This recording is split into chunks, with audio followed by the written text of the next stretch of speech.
Ashama harka fuunee daawwattoota keenya kun kan daawwataa jirtan qophii addaa Annolee Global Media irraa kallattiin isin bira gahaa jirudha. Qophii keenya guyyaa irraa kana keessatti guyyaa gootota Oromoo waa'ee Ebla 15 haasofna. Ebli 15 maali? Ebli 15 maaliif guyyaa goototaa jedhamee moggaafame? Ebla 15 Oromoon maaf kabaja? Ebla 15 jaarmiyaaleen siyaasa Oromoo maaliif kabajan? Icciitiin isaa maali? Hiikan isaa maali? Maaliif mogga'e? Nu moggaase Ebla 15 keessatti maal yaadanna? Ebla 15 irraa maal baranna? Waan jedhu hillaallaa hanga xumura qophii keenyaatti akkan hordoftan gamanumaan isin affeerra.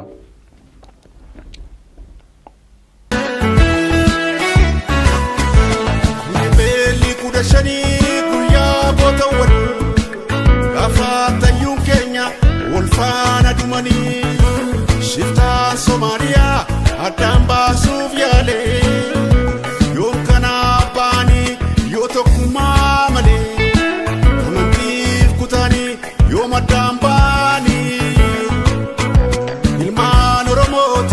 Fakkeenya taaganii gootawwan qaqqaalii agartuun uummataa lubbuu isaanii darbusi seenaanii yaadata. Beelli 15 guyyaa kabajamaa ilmaan Oromootiif kanaaf yaadataman Oromoonni marti isiniin jaallata dhaloonni itti fufee isiniin dhaadata. Egaa Ebla 15 jechuun guyyaa gootota ilmaan sabaa qabsoo Oromoo irratti wareegaman itti yaadannudha. Kun immoo cal jedhee lafumaa ka'ee Ebli 15 hin filamne. Ebli 15 guyyaa guddaa Oromoodhaaf tokkummaa Oromoo itichuudhaaf wareegamni guddaan itti kafalame. Ebla 15 jechuun guyyaa gootonni Oromoo hoggantoonni adda bilisummaa Oromootii fi waraana bilisummaa Oromoo bara 1980 keessa gaafa Ebla 15 itti bakka tokkotti ajjeefamanidha. Wal duraa duuban akkaataa isaa hillaalla nu hordofa. Ebla 15 gaaf jennu waa hedduu yaadanna. Gootota Oromoo warra akka Jaal Magarsaa Bariifaa yaadannaa jechuudha. Waa'ee Ebla 15 gaaf kaafnu seenaa isaa xiqqoo duuba deebinee laaluun barbaachisaadha. Ebla 15 jechuun cal jedhee hin moggaafamne erga jennee irratti walii galle naannoo bara 1978 hanga 79 waraana bilisummaa Oromoodhaaf yookaan jaarmaa adda bilisummaa Oromootiif yeroo akkaan hadhooyti turte. Yeroon suni yeroo mootummaan Dargii Ziyaad Barree mootummaa Sumaalee itti injifatee humna qabu cimmifatee waraana adda bilisummaa Oromootii fi jaarmaya ABO waraana bilisummaa Oromootii fi jaarmaya ABO balleessuudhaaf kutatee itti ka'e tureeyyu. Yeroo san mootummaan Dargii Ziyaad Barree injifatee meeshaalee waraana garagaraa Ziyaad Barree irraa booji'een humna isaa cimsatee jaarmaa adda bilisummaa Oromoo ka yeroo san reef dhalateetiniin lafaa biqilaa jiru ka qabsoo Oromoo finiinsuudhaaf Oromiyaa garagaraa keessa socho'aa jiru yeroo sochoosuudhaaf itti kutate.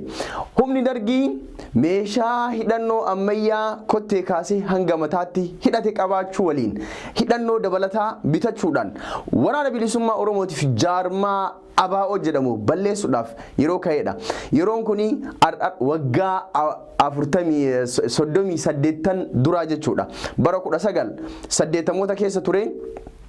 Arramootu bara 2019 keessa jirra jechuudha. Jidduu kanatti waggaa 39 qabnaa jechuudha. Yeroon suni waraana bilisummaa Oromootiif yeroo akkaan hamtuu turte jechuudha. Yeroo akkaan hamtuu turte jechuudha.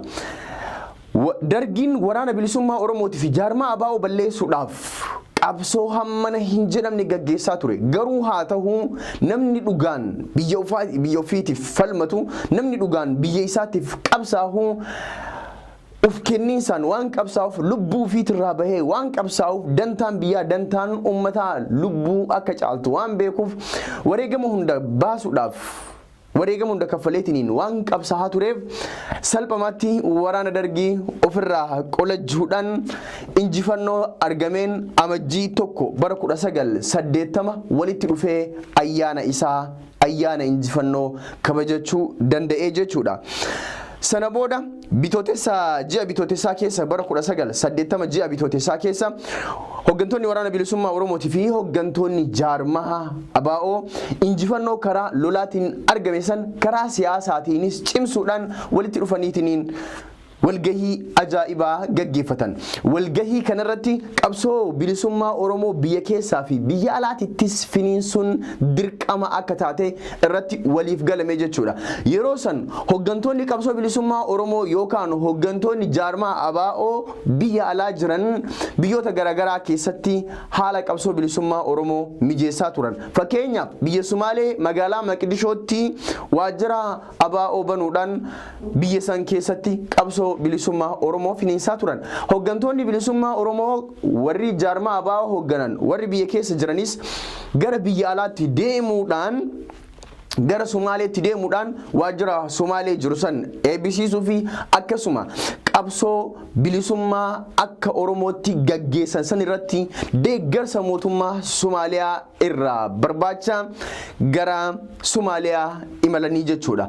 Hooggantoonni kunniin guyyaa 5 erga deemanii lafa Ogaaden jedhamtu naannoo Somaaliyaa keessa lafa Ogaaden jedhamtu bakka Shinnigaa jedhamtutti shiftaa waraana Somaaleetiin marfaman. Shiftaa waraana Somaalee keessaa faffacaatee haftee biyya saamtu biyya weerartu qabeenya uummataa saamtu namatti taphattuun qabamanii jechuudha. Hooggantoonni kunniin lakkoofsaan 10 hamma 11 jechuudha.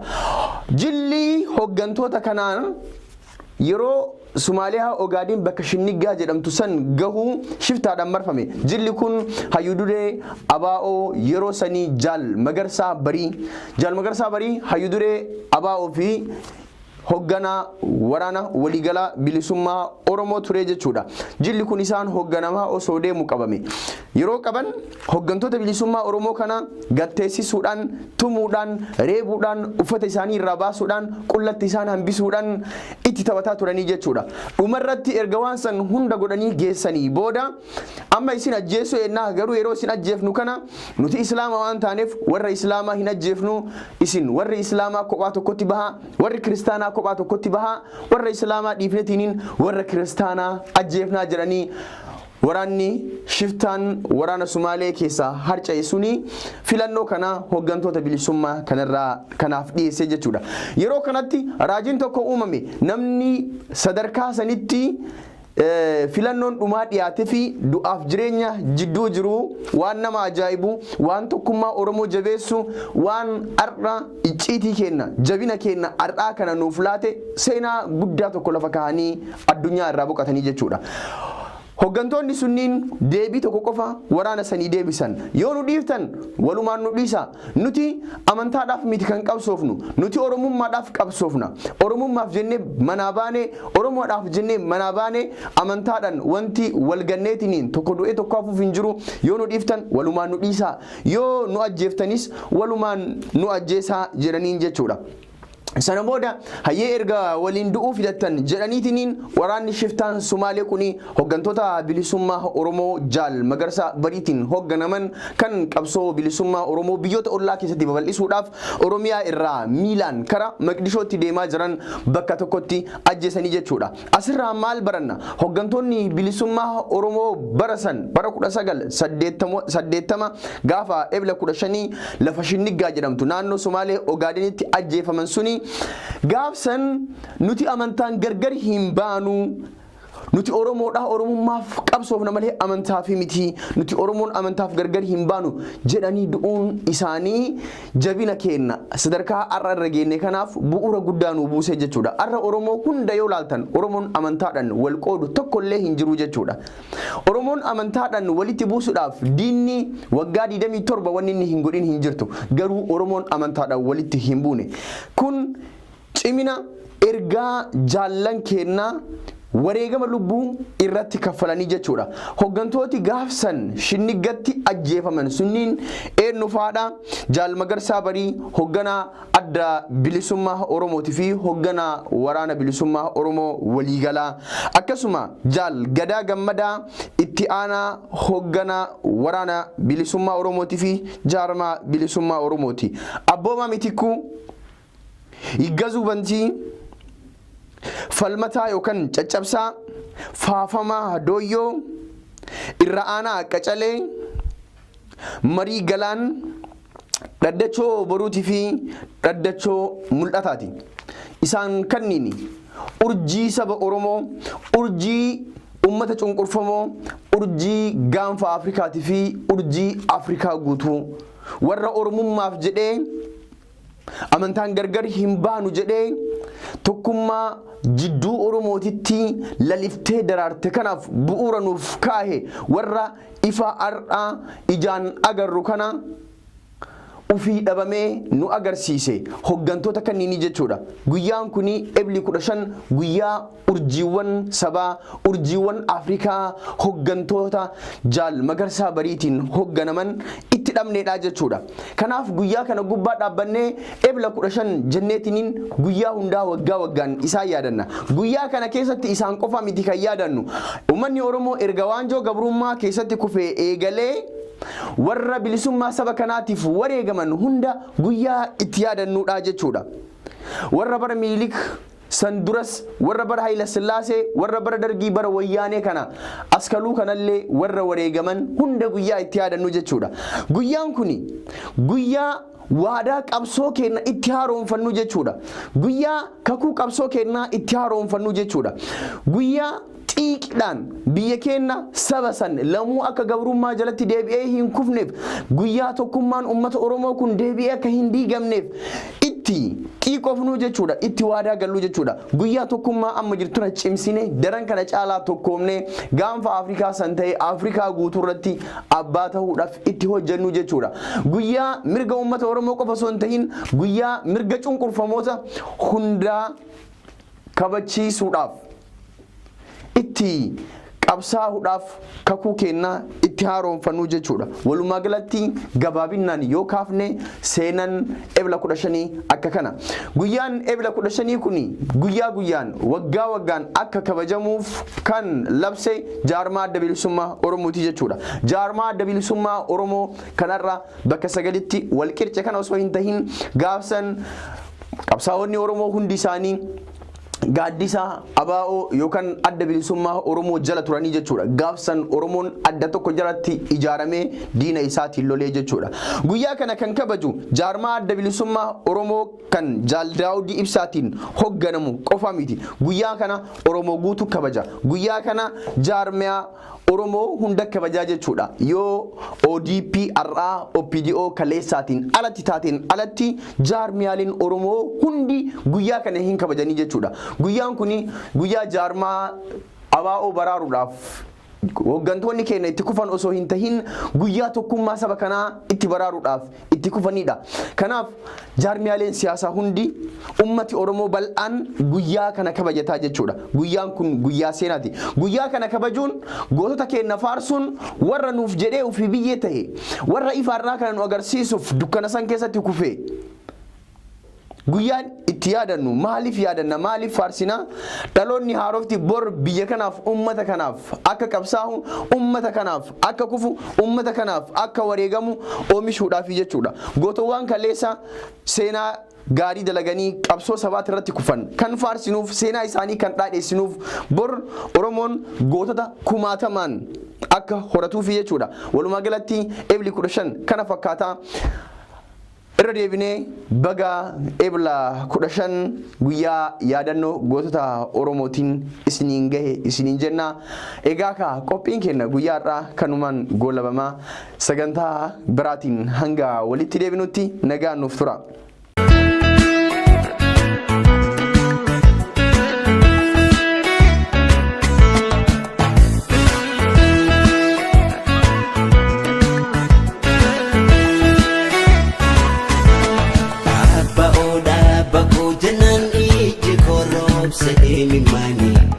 Barreesse wallaloo seenaa goota koodii gabaarrattoota Oromootiini. Ji'ee bilaati guyyaan saas 15 dungoo koo ibseen ayyaaneffadha maatii koo waliini. Dungoo koo ibseen ayyaaneffadha ilmaan koo waliini. Alaabaa Oromoo yaa iftuu hangaatu.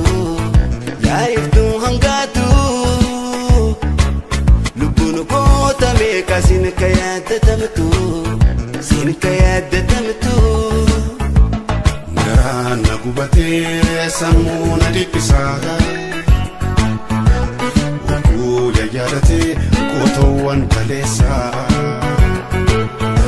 gurranaa hirkisaa xiqqoo na caqasaa gootoowwan faarsaa gurranaa hirkisaa xiqqoo na caqasaa gootoowwan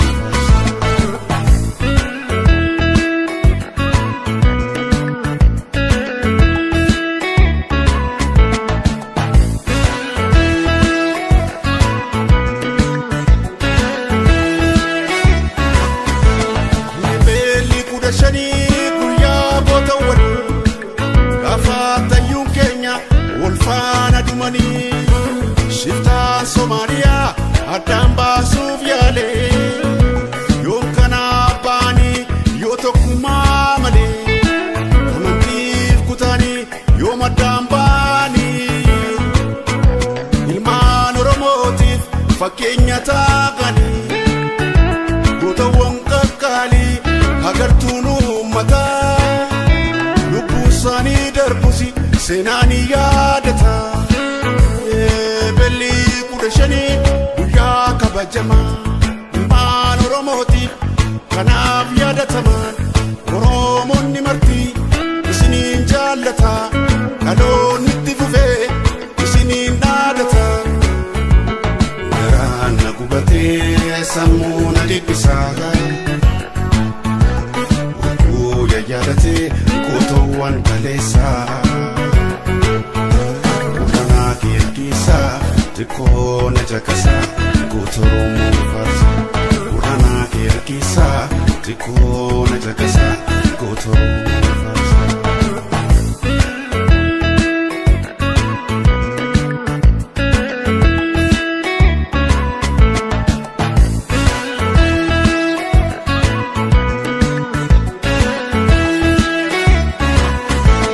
Hinduun isin jirtuu daandiin uusaattanii qabsoo Oromootiif xomboora taatanii maqaan Udiinni mataan lafa laalee sabni Oromoo tokko hunduu walii galee gootaatu falmataa mirgaa uummatasaa lubbuu wareegamus seenaan isa kaasaa dammaaqirra finii bakka jirtuu ka'ii yelmaan Oromoota lolaatti bobba'ii walitti dirmadhuun falmaadhu mirga kee gabroonfataa dha'ii dhuunfaadhu biyya kee alaabaan Oromoo hangaa gad dhaabbatu falmaan itti fufuu daraana gabbatu falmaan itti fufuu daraana gabbatu. Abba odaa bakkoo jennaan iji korroobse imimani barreesse wallaloo seenaa goota koodii gabaarrattoota Oromootiini jinyee bilaati guyyaan saas 15 dungoo koo ibseen ayyaaneffadha maatii koo waliini dungoo koo ibseen ayyaaneffadha ilmaan koo waliini alaabaa Oromoo yaa'iftuu hangaatu yaa'iftuu hangaatu